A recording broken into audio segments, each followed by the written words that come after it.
Hello, everyone, and welcome back to Langshack. So, we're doing a little bit of testing on a new feature here, and I just wanted to record a short video about a presentation that I did make for my Instagram account, my Langshack.yazik Instagram account.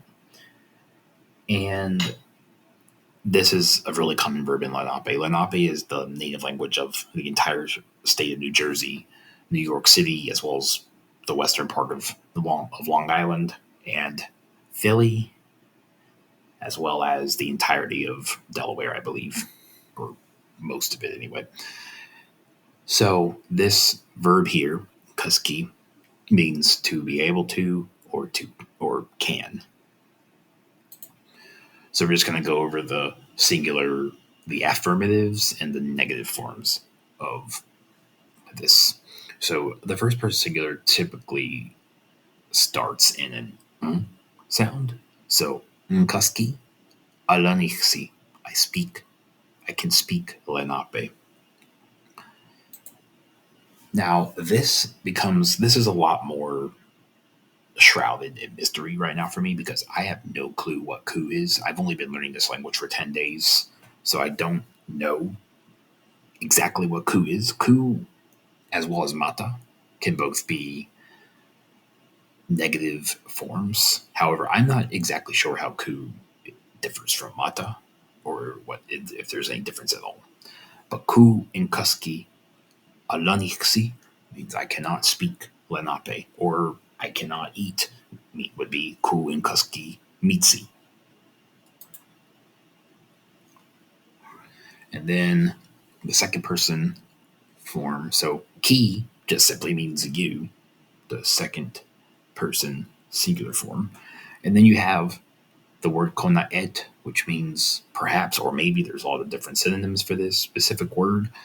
And then can you can say what you want after that. So kèku means something or anything, or it also means what.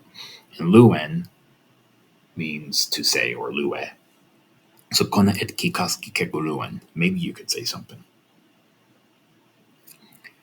And then we go on to the singular negative form. So for this one right here, just be sure that when you say this, you're not saying kàski, because kàski means you can. Kàski means you cannot. And nkàski means I cannot. Okay, so the example here we have is kàski kèku luwe, or ahkënsi. So you can't say, read anything. And then we have the third person, kàski. So the third person singular form, it's unclear. Like I said, I'm not 100% sure how to conjugate verbs yet. I haven't quite gotten to that section in my grammar book.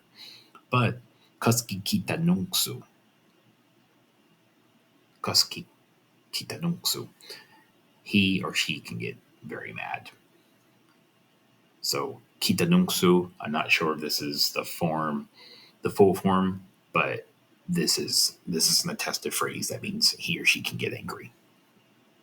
And then when you want to do this in the negative, this is the kicker. Mata kàski.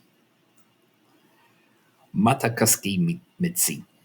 He or she can't eat. So, like I said before, I do not know what this mata is supposed to signify or how it differs from ku, but I've seen this ma in many phrases, so it's certainly not an uncommon thing to see.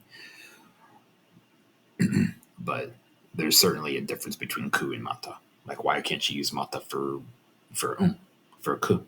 Like, I have no clue. But we'll move on here.